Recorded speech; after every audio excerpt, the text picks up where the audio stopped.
कल हमने दुरुस्वामिनी नाटक के प्रथम अंक में से कुछ अवतरणों की व्याख्या की थी। आज हम आगे जितने भी अवतरण हैं, 3-4 जो भी है, जो प्रथम अंक से उनसे करते हैं। आज का जो हमारा प्रथम अंक है उसमें जो पहला अवतरण बनता है वो है दुरुस्वामिनी। आपने इसे अंदाज़ा लगा ही लिया कि जो दुरुस्वामिनी है, ये पंक्तियां हैं जो ये दुरुस्वामिनी का कथन है। सुनोगे? नहीं, अभी आत्महत्या नहीं करूंगी। जब तुम आ गई हो तो थोड़ा ठहरूंगी। यह तीखी छुरी इस अतृप्त हृदय में अतृप्त होता है। अतृप्त जिसकी तृप्ति नहीं हुई है, जिसकी तृप्ति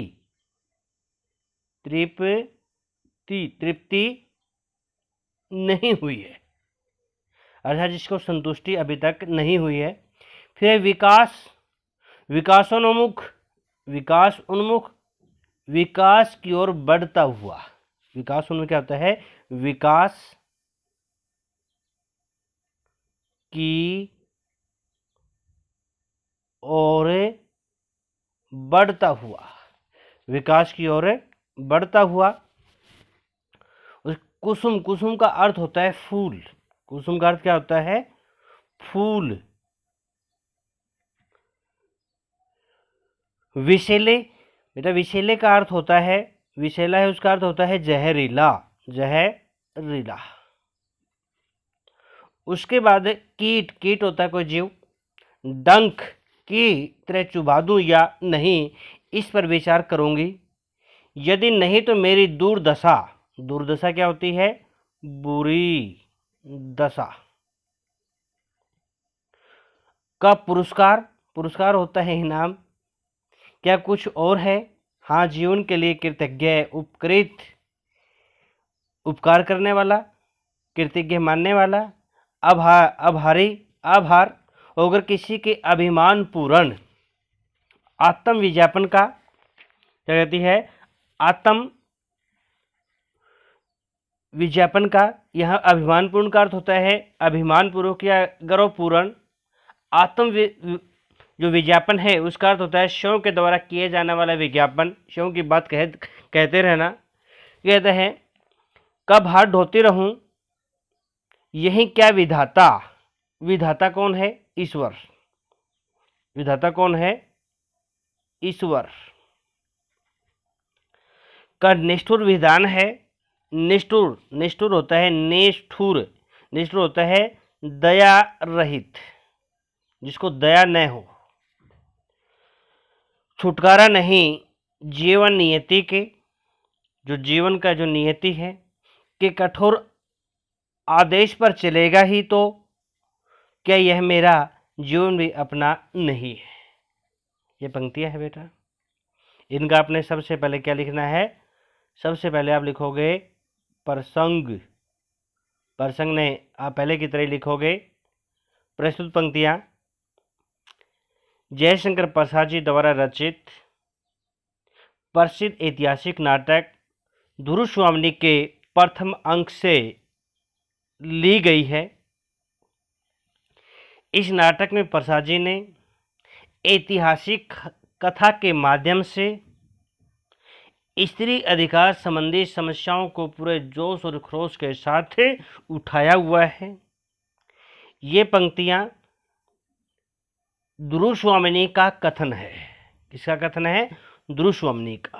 क्या कहती है दुरुस्वामिनी? से पहले क्या था कि अपने को असहाय समझ करके, मजबूर समझ करके दुरुस्वामिनी आत्म सम्मान की रक्षा के लिए आत्महत्या करना चाहती है, किंतु रामगुप्त के हत्या दौड़ो की आवाज सुनकर के, चिल्लाने की आवाज को सुनकर के भाग जाने पर चंद्रगुप्त वहां उपस्थित होता है।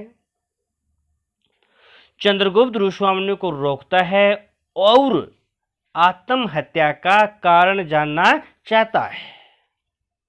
ऋषिवामनी इन पंक्तियों के माध्यम से अपना उत्तर देते हुए कहती है सुनोगे? थोड़ा सा ठहरती है, सोचती है, नहीं, अभी आत्महत्या नहीं करूंगी। ऋषिवामनी कहती है कि अच्छा, आप सुनना चाहते हैं, अब जबकि तुम आ ही गए हो तो मैं कुछ देर ठहरूंगी और देखूंगी कि तुम मेरे लिए क्या करते हो। जब तुम आ गए हो तो थोड़ा ठहरूंगी। यह तीखी छुरी, तीखी कौन होती है? तेज धार, जो बहुत नुकीली होती है। कहती मैं इस तेजधार छुरी को मेरा जो अतृप्त हृदय है, जिसकी तृप्ति नहीं हुई है, उस हृदय में चुभाकर इस जीवन का अंत कर दूं या नहीं, इस बात पर क्या करूंगी? विचार करूंगी। क्या कहती है? विचार करूंगी। कीट के डंक की तरह चुभा दूं या नहीं, इस पर क्या करूंगी? विचार करूंगी। यदि क्या कहती है? विचार करना है। किस प्रकार जो नुकीली छुरी है किस समान इसने बताई है कि कोई जो किसी पौधे का जो फूल होता है वो अपने विकास की ओर बढ़ता है, परंतु उसकी जो जितनी भी कामनाएं हैं, जो इच्छाएं, पूर्ण नहीं होती। और उस पुष्प को, उस फूल को अगर कोई विषैला कौन? जहरीला कीड़ा अपने डंक से, अपने जहर से उसको नष्ट कर देता है, उसी प्रकार अपने विकसित होते प्रेम का अंत में सीने में छुरी मारकर नहीं करना चाहती।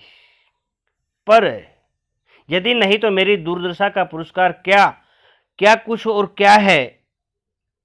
कहती है पर मेरी जो दुर्दशा बुरी दशा हो रही है, उसका पुरस्कार मृत्यु के सिवा और क्या हो सकता है? वह चंद्रगुप्त की ओर संकेत कर वह कहती है, क्या कहती है? हाँ, जीवन के लिए कृतज्ञ, उपकृत और आभारी होकर किसी के अभिमानपूर्ण आत्मविज्ञापन का भार ढोती रहूं, यही क्या विधाता का निष्ठुर विधान है? कहने की बात क्या है? क्या मेरे भाग्य में अब भी यही बंधा है कि जीवित रहकर जीवन के लिए किसी के आभारों को ढोती रहूं? कोई मुझे अभिमानपूर्वक यह जताता रहे कि मैंने तुम्हें आत्महत्या से बचाया। क्या मेरे लिए इस अभिमानपूर्ण आत्मविज्ञापन से कोई छुटकारा नहीं है? कहती है क्या विधाता का निष्ठुर विधान है, छुटकारा नहीं। जीवन नीति कठोर आदेश पर ही चलेगा ही तो क्या यही मेरा जीवन भी अपना नहीं है? कहती है मैं मर भी नहीं सकती और अपमान का जीवन भी नहीं सह सकती। क्या मेरे भाग्य के लिए ईश्वर ने यही दया रहित विधान सुनिश्चित किया है? इन पंक्तियों में ऋषिवामनी के हृदय में जो दवंधव प्रकट हुआ है, वह असहाय अपमान से वह मरना चाहती है, पर चंद्रगुप्त के प्रति उसका प्रेम उसे मरने से रोकता है। जो दूसरा अवतरण है बेटा, देवी जीवन वेश्याओं की संपत्ति है। बेटा आपने पहले क्या करना है, ये देखना कथन किसका है? चंद्रगुप्त का है। चंद्रगुप्त किसे बोल रहे हैं, किसे कह रहे हैं? ऋषिवामनी को। यह आपने सोचना है। प्रमाद से, किसे? प्रमाद से, प्रमाद क्या होता है? असावधानी के कारण, भूल के कारण, क्षणिक आवेश, पल भर का जोश, कहते हैं पल या दुख की कठिनाई से उसे नष्ट करना तो ठीक नहीं। गुप्त कुल लक्ष्मी आज यह छिन्नमस्ता का अवतार लिए। छिन्नमस्ता जो अपना मस्तक काट करके, अपना सिर काट करके जो हथेली पर रख लेता है, उस माता, उस देवी को किसी अद्वितीय या किसी असीम सत्ता का अवतार माना जाता है। धारण करना चाहती है। सुनो भी, यह पंक्तियां चंद्रगुप्त का कथन है। दुरुस्वामिनी अचानक चंद्रगुप्त के आने से आत्महत्या करने से रुक जाती है और अपने हृदय का दवंधव प्रकट करती हुई कहती है कि जीना और मरना भी उसके बस की बात नहीं। वह प्रश्न करती है कि तो क्या यह मेरा जीवन भी अपना नहीं है? तब चंद्रगुप्त सहानुभूतिपूर्वक उसे समझाता हुआ कहता है कि मनुष्य का जीवन निश्चय उसकी निजी संपत्ति मात्र नहीं है। कहते हैं देवी, जो जीवन है, जो मनुष्य का जीवन है, वह मनुष्य की निजी संपत्ति नहीं है। इस जीवन के ऊपर तो संपूर्ण विश्व का अधिकार है। कहते हैं किसी प्रकार की गलती या भूल से अथवा तनिक उत्तेजना में आकर के, थोड़ी सी उत्तेजना में आकर के या जीवन के दुखों से विचलित होकर के, दुखी होकर के आत्महत्या द्वारा अपने जीवन को यूं ही समाप्त कर देना उचित कार्य नहीं है। वह प्रश्न करता है कि आखिर जो गुप्त कुल की महादेवी ने किस कारण आत्महत्या करने की ठान ली है? दुरुस्वामिनी अपनी कृपाण से अपना मस्तिष्क छीनकर, काट करके अपने हाथों पर रखकर छिन्न मस्ता देवी का अवतार धारण करना चाहती है। क्यों? इन पंक्तियों का भावार्थ यही निकलता है कि चंद्रगुप्त दुरुस्वामिनी को मानव जीवन के जो अनमोल शरीर के बारे में, प्राणों के बारे में समझाते हुए प्रतीत होते हैं कि मानव का जीवन कितना अमूल्य है, कितना कीमती है। कहते हैं इसको थोड़े से प्रमाद, आवेश में आकर के या भूल गए सावधानी कारण समाप्त नहीं करना चाहिए। उसके बाद जो तीसरा अवतरण है आज का बेटा, वो ये, जिस मर्यादा के लिए, जिस महत्व को स्थिर रखने के लिए मैंने राजदंड क्या होता है बेटा? राजदंड आपने देखना है इसको, इसका अर्थ क्या होता है? बिल्कुल आसान सा होता है। राजदंड होता है, आपको पता भी होगा, राजदंड क्या होता है? शासन। क्या होता है? शासन। ग्रहण न करके अपना मिला हुआ अधिकार छोड़ दिया, उसका यह अपमान तो आप जानते ही हैं, बेइज्जती होती है। मेरे जीवित रहते आर्य समुद्रगुप्त के स्वर्गीय गौरव को इस तरह पददलित पांव द्वारा कुचला जाना। पददलित क्या होता है? पांव के द्वारा कुचला जाना न होना पड़ेगा। बेटा इसका प्रसंग भी लिखना है आपने। फिर व्याख्या से पहले हम जानते हैं कि ये कथन किसका है। ये कथन भी किसका है? चंद्रगुप्त का है। किस समय ये बात कहता है? दुरुस्वामिनी जब चंद्रगुप्त को बताती है कि राजा की आज्ञा है कि वह सकराज को समर्पित हो जाएं, इस संकट का बिना उसका उपहार दिए नहीं टाला जा सकता। इस संकट को क्या कहती है? जो संकट क्या? जो सकराज ने शिविर को चारों ओर घेर रखा है और युद्ध करना चाहता है। कहते हैं कि इस संकट को दुरुस्वामिनी को उपहार में दिए बिना नहीं टाल सकते। तब चंद्रगुप्त आवेश, जोश और क्रोध से भर जाता है और कहता है कि ऐसा नहीं हो सकता। उसके जीवित रहते यह अपमान और लज्जा से भरी कार्रवाई नहीं हो सकती। गुप्त कुल की जिस मर्यादा और जिस प्रतिष्ठा के लिए उसने पिता से मिला हुआ राज अधिकार छोड़ दिया,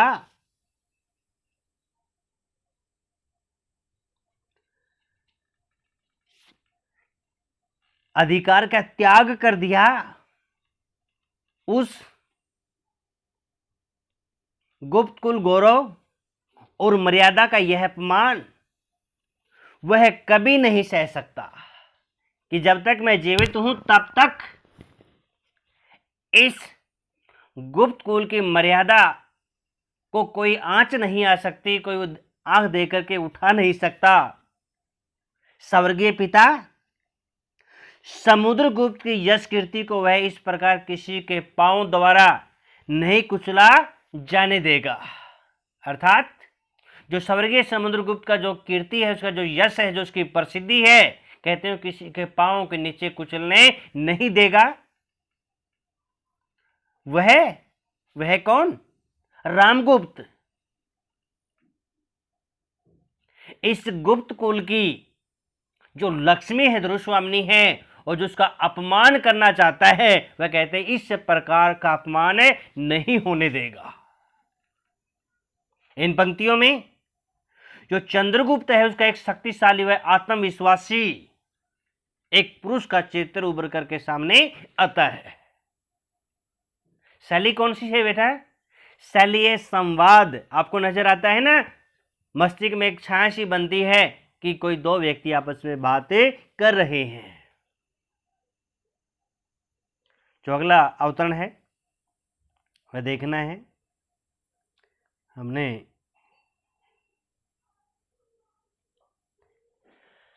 चंद्रगुप्त, यहां से आपने अंदाजा लगा देना है, अनुमान लगाना है कि ये कथन किसका हो सकता है, तो ये चंद्रगुप्त का ही है। अमात्य, बेटा आपने अमात्य का अर्थ जाना था ना, भूल तो नहीं गई। अमात्य का अर्थ है महामंत्री। क्या है? महामंत्री। तभी तो तुमने व्यवस्था कर दी, व्यवस्था दी है कि महादेवी को देकर भी संधि की जाए। क्यों? यही तो विनय की विनय होता है। विनय का अर्थ क्या होता है? विनय, देखो आपने विनय बार बार सुनाई देगा। विनय, विनम्रता क्या होता है? विनम्रता की प्रकाष्ठा। प्रकाष्ठा का अर्थ क्या होता है? प्रकाष्ठा की उसकी उच्चतम सीमा। प्रकाष्ठा का अर्थ क्या होता है? उसका जो उच्चतर या उच्चतम सीमा या उसका जो शिखर है, जो बिल्कुल ऊंचे स्थान पर या उसकी अति होने वाली है, ऐसा विनय, विनम्रता। प्रवंचक कौन है? जो छल कपटी है, धोखेबाज, जो ठग है, का आवरण। आवरण क्या है? आवरण उसको चारों से ढक लेता है, जिसमें वह शील न हो। जो परस्पर सम्मान की घोषणा करता है, का पुरुष। क्या कहता है? का पुरुष।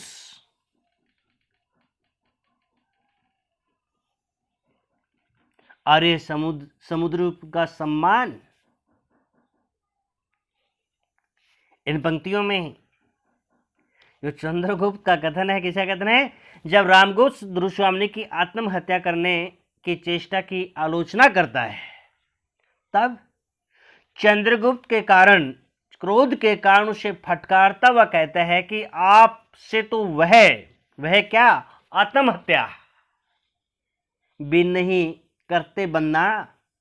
कि तो अपने अभिमान के लिए, अपने गौरव के लिए, अपने यश प्रसिद्धि और आत्म सम्मान के लिए कम से कम आत्महत्या तो कर रही है, परंतु आपसे तो आत्महत्या भी नहीं बनती। चंद्रगुप्त के इस कथन पर शिखर स्वामी कुमार चंद्रगुप्त को विनयशील रहने से को कहता है कि आप विनम्रता से बात कीजिए। तब चंद्रगुप्त उसके विनय के संदेश पर व्यंग करता हुआ कहता है कि अमात्य, तुमने जो व्यवस्था दी है कि महादेवी को देकर भी सकरात से संधि की जाए, तो क्या यही विनम्रता का उच्चतर शिखर है? यदि शत्रु के आगे घुटने टेक देना ही विनम्रता है, तो ऐसी विनम्रता छल कपटी व्यक्तियों के लिए अपनी दुर्बलता को, कमजोरी को ढकने का एक झीना पर्दा है। ऐसी विनय, ऐसी विनम्रता चरित्र की ऊंचाई नहीं कही जा सकती। चरित्र की दृढ़ता या शील के बिना ऐसी विनम्रता आत्म वंचना है, धोखा है। शीलवान का विनय तो अपने सहित दूसरों के भी सम्मान की रक्षा चाहता है और उसके लिए वह सदैव तत्पर रहता है। इन पंक्तियों के माध्यम से या चंद्रगुप्त कथन में जो चंद्रगुप्त का तर्कवादी वह स्पष्ट वक्ता चरित्र के रूप में उभर करके सामने आया है। उसके बाद उससे आगे हम कल पढ़ेंगे बेटा, आज इतना ही करते हैं। आप इसको अच्छे से पढ़ना, सुनना। अगर कुछ भी समझ में न आए तो मेरे से पूछ लेना।